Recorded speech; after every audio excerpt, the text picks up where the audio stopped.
ಇನ್ನು ಬೆಳಗಾವಿಯಲ್ಲಿ extra peg war ಬಹಳ ಜೋರಾಗಿ ನಡೀತಾ ಇದೆ. ಸಂಜಯ್ ಪಾಟೀಲ್ ಕೊಟ್ಟಂತಹ ಹೇಳಿಕೆಗೆ ಸಚಿವೆ ಲಕ್ಷ್ಮೀ ಹೆಬ್ಬಾಳ್ಕರ್ ಕೆಂಡಾಮಂಡಲರಾಗಿದ್ದಾರೆ.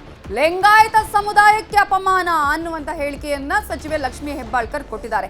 ಇದೇ ವಿಚಾರವನ್ನ ಅವರು ಕೂಡ ಈಗ ಅಸ್ತ್ರವನ್ನಾಗಿ ಮಾಡ್ಕೊಳ್ತಾ ಇದ್ದಾರೆ. ಅಷ್ಟು ಮಾತ್ರ ಅಲ್ಲ, ಒಂದು ಸ್ತ್ರೀ ವಿಚಾರ, ನಾರಿ ಶಕ್ತಿಯ ವಿಚಾರದ ಜೊತೆಗೆ ಲಿಂಗಾಯತ ಟ್ರಂಪ್ ಕಾರ್ಡ್ ಅನ್ನ ಕೂಡ ಸಚಿವೆ ಬಳಸ್ತಾ ಇದ್ದಾರೆ. ಈಗಾಗಲೇ ಲಿಂಗಾಯತ ಹೆಣ್ಣು ಮಗಳಿಗೆ ಅಪಮಾನ ಅಂತ ಹೇಳಿ ಲಕ್ಷ್ಮೀ ಹೆಬ್ಬಾಳ್ಕರ್ ಇದೇ ವಿಚಾರವನ್ನ ಇಟ್ಟುಕೊಂಡು ಜನರ ಮುಂದೆ ಹೋಗ್ತಿದ್ದಾರೆ. ಲಿಂಗಾಯತ ಮತಗಳನ್ನ ಸೆಳೆಯೋದಕ್ಕೆ ಲಕ್ಷ್ಮೀ ರಣತಂತ್ರವನ್ನ ಮಾಡಿದ್ದಾರೆ.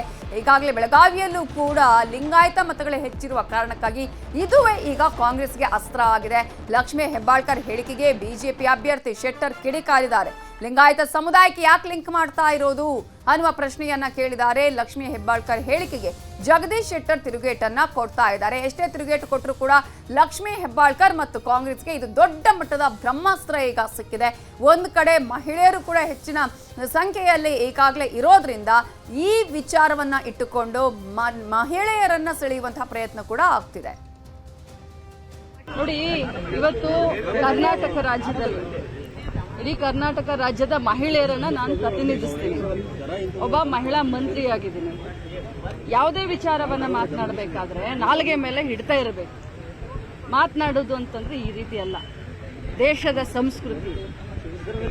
ತೆಗೆದ್ರೆ ಮಾತನಾಡಿದ್ರೆ ಹಿಂದುತ್ವದ ಬಗ್ಗೆ ಮಾತನಾಡ್ತಾರೆ, ಹೇಳಿದ್ರೆ ರಾಮನ ಬಗ್ಗೆ ಮಾತನಾಡ್ತಾರೆ.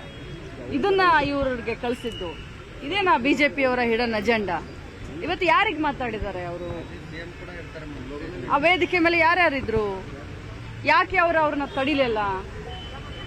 ಸ್ವಂತ ಮಂಗಲಕ ಅಂಗಡಿಯವರು ಇದ್ರಲ್ಲ, ಮಾಜಿ ಮುಖ್ಯಮಂತ್ರಿಗಳಿದ್ರಲ್ಲ, ಇನ್ನೂ ಅನೇಕ ಪ್ರಮುಖರು ಇದ್ರಲ್ಲ. ಸೊ ಇವ್ರ ಕಡೆಯಿಂದ ಇವ್ರ ಮುಖಾಂತರ ಮಾತನಾಡಿಸ್ತಾ ಇದ್ದಾರಾ ಅಥವಾ ಈ ರೀತಿ ಹಲವು ಬಾರಿ ಮಾತನಾಡಿದ್ದಾರೆ? ಇದು ನನಗೆ ಮಾಡಿದಂತ ಅವಮಾನ ಅಲ್ಲ, ಇಡೀ ಸ್ತ್ರೀ ಕುಲಕ್ಕೆ ಮಾಡಿದಂತ ಅವಮಾನ. ನಾನು ಲಿಂಗಾಯತ ಸಮಾಜದ ಹೆಣ್ಮಗಳು. ಇವತ್ತು ನನ್ನ ಲಿಂಗಾಯತ ಸಮಾಜಕ್ಕೆ ಮಾಡಿದಂತ ಒಂದು ಅವಮರ್ಯಾದೆ ಈ ಸಂಜಯ್ ಪಾಟೀಲ್ರು ಮತ್ತು ಬಿಜೆಪಿಯವರು ಅಂತ ಹೇಳಿ ಇಡೀ ಮಹಿಳಾ ಕುಲ ಚೀತು ಅಂತ ಇದೆ. ರಾಜ್ಯದ ಎಲ್ಲ ಮಹಿಳೆಯರಿಗೆ ನಾನು ಕರೆ ಕೊಡ್ತೀನಿ, ಅವ್ರಿಗೆ ಧಿಕ್ಕರಿಸಿ ಅಂತ ಹೇಳಿ ನಾನು ಕರೆ ಕೊಡ್ತೀನಿ.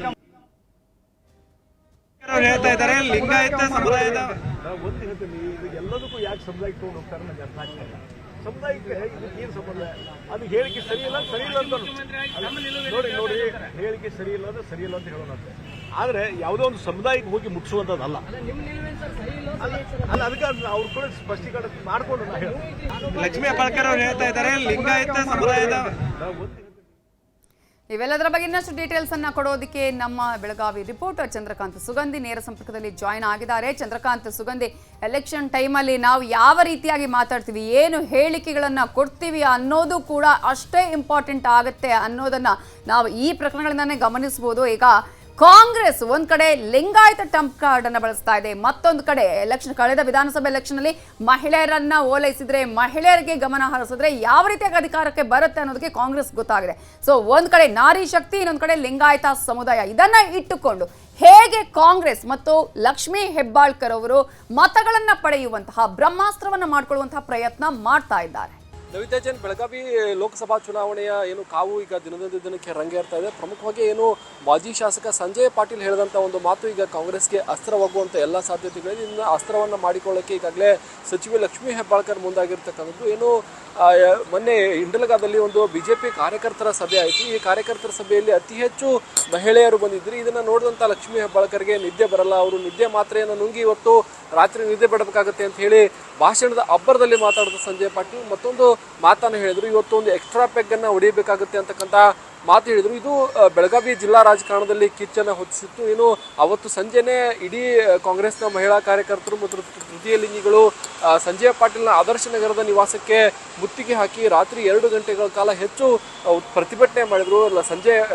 ಸಂಜಯ್ ಪಾಟೀಲ್ ಅವರ ಗನ್ಮ್ಯಾನ್ ಏನು ಡ್ರೈವರ್ ಮೇಲೆ ಹಲ್ಲೆಯನ್ನು ಕೂಡ ಮಹಿಳೆಯರು ಮಾಡಿರ್ತಕ್ಕಂಥದ್ದು. ಈಗ ಬಳಿಕ ನಿನ್ನೆ ಲಕ್ಷ್ಮೀ ಹೆಬ್ಬಾಳ್ಕರ್ ನಾನು ಲಿಂಗಾಯತ ಸಮುದಾಯದ ಮಹಿಳೆಯ ಕಾರಣಕ್ಕಾಗಿ ನನ್ನನ್ನು ಈ ರೀತಿ ಹೀಯಾಳಿಸ್ತಾ ಇದ್ದಾರೆ ಅನ್ನೋ ಮೂಲಕ ಈ ಒಂದು ಸಂಜಯ್ ಪಾಟೀಲ್ ಹೇಳಿಕೆ ಏನಿದೆ ಇದನ್ನು ಅಸ್ತ್ರವನ್ನಾಗಿ ಮಾಡ್ಕೊಂಡಿದ್ದಾರೆ. ಇಡೀ ಕ್ಷೇತ್ರದಾದ್ಯಂತ ಪರಿಣಾಮ ಬೀರುವ ಲಕ್ಷಣಗಳು ಕಾಣಿಸ್ತಾ ಇದೆಯಾ ಚಂದ್ರಕಾಂತ್ ಸುಗಂಧಿ? ಈಗ ಒಂದ್ ಕಡೆ ಲಿಂಗಾಯತ ವಿಚಾರ, ಇನ್ನೊಂದು ಕಡೆ ಮಹಿಳಾ ವಿಚಾರ ಇಟ್ಕೊಂಡು ಹೋಗುವಂತಹ ಸಂದರ್ಭದಲ್ಲಿ ನವಿತಾ ಜೈನ್, ಪ್ರಮುಖವಾಗಿ ಈಗ ಕಾಂಗ್ರೆಸ್ಗೆ ಅಸ್ತ್ರ ಇರತಕ್ಕಂಥದ್ದು ಗ್ಯಾರಂಟಿ ಯೋಜನೆಗಳ ಮೂಲಕ ಮಹಿಳೆಯರಿಗೆ ಏನು ತಲುಪಿದ್ದಾರೆ, ಆ ಮಹಿಳೆಯರು ಗಟ್ಟಿಯಾಗಿ ಕಾಂಗ್ರೆಸ್ಗೆ ಮತ ಹಾಕ್ತಾರೆ ಅಂತಕ್ಕಂಥದ್ದು ಕಾಂಗ್ರೆಸ್ ನಾಯಕರ ನಿರೀಕ್ಷೆ ಆಗಿದೆ. ಆ ಹಿನ್ನೆಲೆಯಲ್ಲಿ ಮಹಿಳಾ ಮತದಾರರ ಜೊತೆಗೆ ಈಗ ಲಿಂಗಾಯತಸ್ಥರು, ಯಾಕಂದ್ರೆ ಪ್ರಮುಖವಾಗಿ ಬೆಳಗಾವಿ ಲೋಕಸಭಾ ಕ್ಷೇತ್ರದಲ್ಲಿ ಅತಿ ಹೆಚ್ಚು ಲಿಂಗಾಯತ ಸಮುದಾಯ ಇದೆ. ಸುಮಾರು 6 ಲಕ್ಷಕ್ಕೂ ಹೆಚ್ಚು ಮತದಾರರು ಬೆಳಗಾವಿಯಲ್ಲಿ ಲಿಂಗಾಯತ ಮತದಾರರಿದ್ದಾರೆ. ಹೀಗಾಗಿ ಇದು ಸಹಜವಾಗಿ ಕಾಂಗ್ರೆಸ್ಗೆ ಒಂದು ರೀತಿ ಟ್ರಂಪ್ ಕಾರ್ಡ್ ಆಗಿ ವರ್ತನೆ ಆಗುತ್ತೆ. ಈ ಒಂದು ಮಾತು ಎಷ್ಟು ದಿನ ಚಾಲ್ತಿ ಇರುತ್ತಕ್ಕಂದ್ರೆ ರಾಜಕಾರಣದಲ್ಲಿ ಇವತ್ತಾಡಿದ ಮಾತು ನಾಳೆ ಉಳಿಯಲ್ಲ. ಹೀಗಾಗಿ ಈ ಮಾತು ಎಷ್ಟು ದಿನವರೆಗೂ ಉಳಿಯುತ್ತೆ ಮತ್ತು ಇದನ್ನು ಯಾವ ರೀತಿ ಕಾಂಗ್ರೆಸ್ನವರು ಬಳಕೆ ಮಾಡ್ತಾರೆ ಅಂತಕ್ಕಂಥ ಸದ್ಯ ಪ್ರಶ್ನೆ ಆಗಿದೆ. ಮತ್ತೊಂದು ಕಡೆ ಬಿಜೆಪಿ ಕೂಡ ಇದಕ್ಕೆ ಕೌಂಟರ್ ಅನ್ನ ಕೊಡ್ತಾ ಇದೆ. ಏನು ಎಲ್ಲದಕ್ಕೂ ಕೂಡ ಲಿಂಗಾಯತ ಅಂತ ಹೇಳೋದು ಎಷ್ಟರ ಮಟ್ಟಿಗೆ ಸರಿ ಅಂತೇಳಿ ನಿನ್ನೆ ಬೆಳಗಾವಿ ಬಿಜೆಪಿ ಅಭ್ಯರ್ಥಿ ಜಗದೀಶ್ ಶೆಟ್ಟರ್ ಹೇಳ್ತಕ್ಕಂಥದ್ದು. ಈಗ ಇಬ್ರು ಲಿಂಗಾಯತ ಅಭ್ಯರ್ಥಿಗಳಿದ್ದಾರೆ. ಈ ಮಾತು ಸಂಜಯ್ ಪಾಟೀಲ್ ಹೇಳಿದಂಥ ಮಾತು ಯಾರಿಗೆ ಅನುಕೂಲ ಆಗುತ್ತೆ ಅಂತಕ್ಕಂಥದ್ದು ಸಾಕಷ್ಟು ಕುತೂಹಲ ಕಾರಣವಾಗಿದೆ. ಇಡೀ ಕ್ಷೇತ್ರದಾದ್ಯಂತ ಈಗ ಲಕ್ಷ್ಮೀ ಹೆಬ್ಬಾಳ್ಕರ್ ಪಂಚಮಸಾಲಿ ಮಹಿಳೆ ಅಂತೇಳಿ ಇಷ್ಟು ಹೇಳ್ತಾ ಇದ್ರು. ಈಗ ಪಂಚಮಸಾಲಿಯ ಜೊತೆಗೆ ಲಿಂಗಾಯತವನ್ನು ಕೂಡ ಲಕ್ಷ್ಮೀ ಹೆಬ್ಬಾಳ್ಕರ್ ಸೇರಿಸಿಕೊಂಡಿದ್ದಾರೆ. ಲಕ್ಷ್ಮೀ ಹೆಬ್ಬಾಳ್ಕರ್ಗೆ ಇದು ಚುನಾವಣೆಯಲ್ಲಿ ದೊಡ್ಡ ಅಸ್ತ್ರವಾಗುತ್ತೆ ಅಂತ ಹೇಳಿ ಹೇಳಲಾಗ್ತದೆ. ಯಾಕಂದ್ರೆ ಗ್ಯಾರಂಟಿ ಯೋಜನೆಗಳೇನಿದೆ ಅದು ಕಾಂಗ್ರೆಸ್ನ ಕೈ ಹಿಡಿತೆ ಅಂತ ಹೇಳಿ ಕಾಂಗ್ರೆಸ್ನ ನಿರೀಕ್ಷೆ ಆಗಿದೆ. ಅದರ ಜೊತೆಗೆ ಏನು ಸಂಜಯ್ ಪಾಟೀಲ್ ಹೇಳಿದಂಥ ಮಹಿಳೆಯರು ಕುರಿತಾಗಿ ಆಡಿದಂತಹ ಮಾತು ಈಗ ಸಾಕಷ್ಟು ವೈರಲ್ ಆಗ್ತಿದೆ. Navita Jain. Okay, thank you Chandrakant Sugandhi ಡೀಟೇಲ್ಸ್ಗೆ. ಕನ್ನಡಿಗರ ನೆಚ್ಚಿನ ನ್ಯೂಸ್ 18 ಕನ್ನಡ ಈಗ ವಾಟ್ಸ್ಆಪ್ನಲ್ಲೂ ಲಭ್ಯ.